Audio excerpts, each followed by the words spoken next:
नमस्कार, capital TV Uttar Pradesh देख रहे हैं आप और मैं हूं आपके साथ शिवानी रतूरी। उत्तर प्रदेश में अब सहायता नहीं, अधिकार की परिकल्पना साकार हो रही है। मुख्यमंत्री योगी आदित्यनाथ की सरकार ने नारी सशक्तिकरण को केवल एक नारा नहीं बल्कि एक मिशन बनाया है। उज्ज्वला योजना से लेकर घरौनी योजना, कन्या सुमंगला से लेकर सामूहिक विवाह योजना तक हर कदम पर आधी आबादी को आत्मनिर्भर, सुरक्षित और सम्मानित बनाने का प्रयास किया गया है। एक और जहां 1 करोड़ 10 लाख महिलाओं को संपत्ति का मालिकाना हक मिला है, वहीं दूसरी ओर 1 करोड़ महिलाएं स्वयं सहायता समूह से जुड़कर आज अपने गांव, शहर और परिवार की आर्थिक रीढ़ बन चुकी है।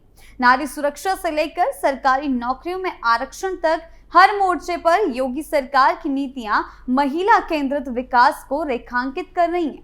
वहीं अगर समाजवादी पार्टी की सरकार की बात करें तो उस दौर में न महिलाओं के लिए कोई ठोस योजनाएं थी और न ही सुरक्षा का भरोसा। आज उत्तर प्रदेश की महिलाएं कह रही हैं, अब बात योजनाओं का नहीं, उनके असर की हो रही है।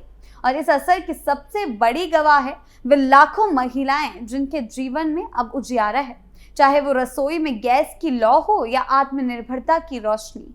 क्या कुछ हुआ है, आइए जानते हैं विस्तार से। प्रधानमंत्री उज्ज्वला योजना के अंतर्गत प्रदेश के 1.86 करोड़ पात्र महिलाओं के खाते में 1500 करोड़ रुपए की सब्सिडी प्रदान करने के अलावा योगी सरकार आधी आबादी के सशक्तिकरण को मिशन के रूप में आगे बढ़ा रही है। उत्तर प्रदेश में नारी सम्मान को नई ऊंचाइयों पर पहुंचाने के लिए बीते वर्षों में अनेक योजनाएं लागू की गई। इन योजनाओं का उद्देश्य महिलाओं को आत्मनिर्भर, सुरक्षित और सामाजिक रूप से सशक्त बनाना है। लगातार चल रहे इन प्रयासों ने न केवल महिलाओं के जीवन स्तर को ऊंचा किया है, बल्कि समाज में सम्मान, आत्मविश्वास और समानता की भावना को भी मजबूत किया है।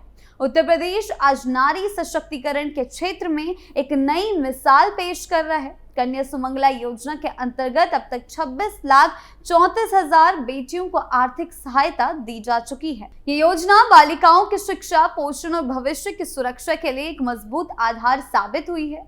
महिलाओं को संपत्ति का स्वामित्व दिलाने के लिए घरौनी योजना चलाई गई है, जिसके तहत 1 करोड़ 10 लाख महिलाओं को गृह स्वामित्व प्रमाण पत्र प्राप्त हुए हैं।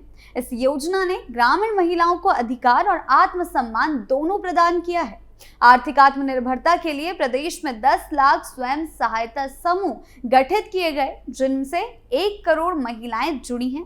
इन समूह को समय समय पर रिवॉल्विंग फंड के माध्यम से सहयोग प्रदान किया जा रहा है, जिससे महिलाएं स्थानीय स्तर पर रोजगार सृजन कर रही हैं।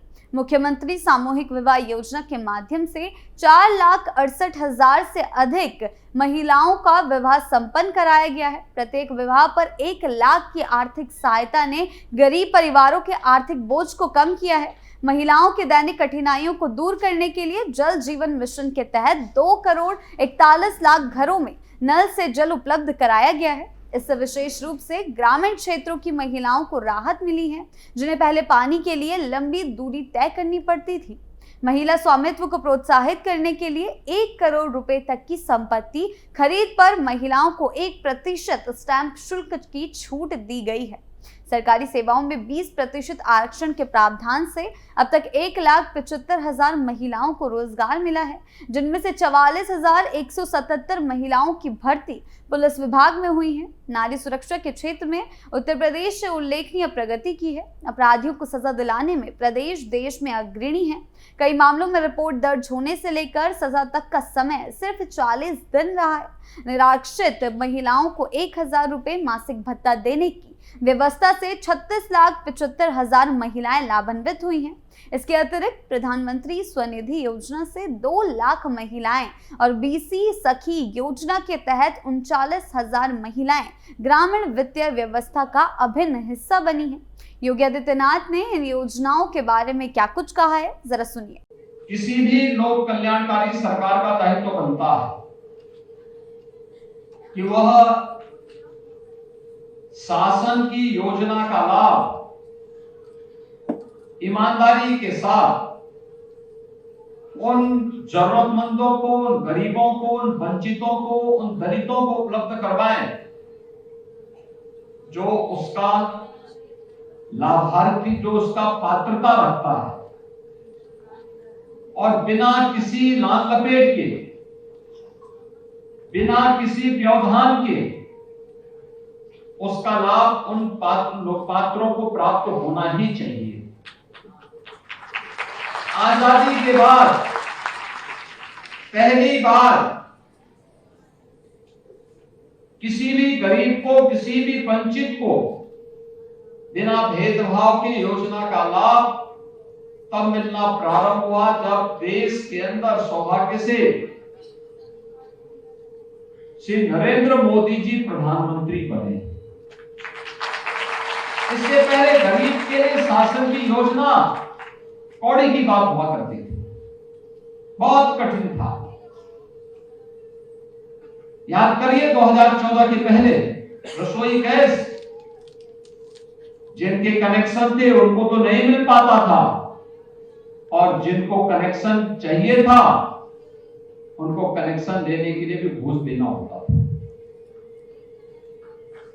याद करिए 11 वर्ष में 11 करोड़ गरीबों को प्रधानमंत्री मोदी जी के कारण फ्री में रसोई गैस के सिलेंडर उपलब्ध हुए हैं पूरे देश के अंदर, और जिसमें अकेले उत्तर प्रदेश में 1 करोड़ 86 लाख ऐसे परिवार हैं जिनके पास रसोई गैस का सिलेंडर नहीं था, उन्हें ये उपलब्ध हुआ।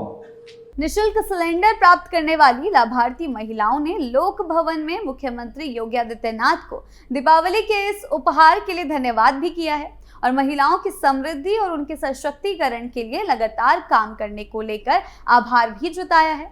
लाभार्थी लीलावती ने कहा है कि इस निःशुल्क सिलेंडर के लिए मुख्यमंत्री जी का हार्दिक धन्यवाद करते हैं। दीपावली के पावन अवसर पर हमारे लिए अमूल्य उपहार है। वहीं लखनऊ के निशा चौहान ने कहा कि इस सब्सिडी का लाभ प्रदान करने के लिए हम मुख्यमंत्री जी का आभार प्रकट करते हैं। पहले हम चूल्हे में खाना बनाते थे, जिसके चलते हमें बहुत सारी समस्याओं का सामना करना पड़ता था, और अब प्रधानमंत्री नरेंद्र मोदी और मुख्यमंत्री योगी आदित्यनाथ जी का इस उपहार के लिए धन्यवाद करते हैं। अब समाजवादी पार्टी की बात करें तो उनकी सरकार थी तब विकास केवल नारों और सीमित क्षेत्रों तक सिमटा रहा। महिलाओं के लिए ना कोई ठोस नीति थी, ना ही कोई ऐसा दीर्घकालिक विजन जो उनके जीवन को बेहतर बना सके। नारी सुरक्षा का हाल ये था कि प्रदेश में अपराधों की भरमार थी और महिलाएं खुलेआम खुद को असुरक्षित महसूस करती थी। योजना शब्द अखिलेश सरकार में केवल घोषणाओं तक सीमित था, कोई ठोस धरातल पर उतरने वाली रणनीति नहीं थी। आज यूपी की आधी आबादी को सहायता नहीं अधिकार मिल रहा है। 10 लाख से अधिक स्वयं सहायता समूह के जरिए 1 करोड़ महिलाएं आर्थिक रूप से आत्मनिर्भर बन चुकी हैं। 1 करोड़ 10 लाख को महिलाओं को घरौनी योजनाओं के अंतर्गत संपत्ति का स्वामित्व मिल चुका है। ये न सिर्फ आर्थिक सशक्तिकरण के लिए बल्कि सामाजिक पहचान और आत्मसम्मान का भी प्रतीक है। मुख्यमंत्री सामूहिक विवाह योजना ने 4.67 लाख गरीब परिवारों की बेटियों के हाथ पीले किए हैं, वे भी सम्मानजनक तरीके से, जिसमें 1 लाख रुपए की सहायता राशि भी दी जाती है। आज उत्तर प्रदेश की महिलाएं बदलाव का प्रतीक बन चुकी हैं। जिन हाथों में पहले चूल्हे का धुआं और जिम्मेदारियों का बोझ था, अब वो हाथ आत्मनिर्भरता, अधिकार और सम्मान की मिसाल बन गए हैं। योगी आदित्यनाथ सरकार की योजनाओं ने नारी शक्ति को केवल लाभार्थी नहीं बल्कि विकास यात्रा की सहभागी बना दिया है। और ये बदलाव सिर्फ आंकड़ों तक सीमित नहीं है, ये बदलाव है सोच का, नीति का और समाज की दिशा का। जहां एक समय महिलाओं की आवाज अनसुनी रह जाती थी, वहीं आज वही आवाज सरकार की प्राथमिकता बन चुकी है। और यही कारण है कि उत्तर प्रदेश अब नारी सशक्तिकरण की नई इबारत लिख रहा है। एक ऐसा राज्य जहां महिलाएं अब पीछे नहीं हैं, विकास की सबसे आगे वाली पंक्ति में खड़ी हैं। आपकी इस बारे में क्या राय है, हमें कमेंट सेक्शन में जरूर बताएं। नमस्कार।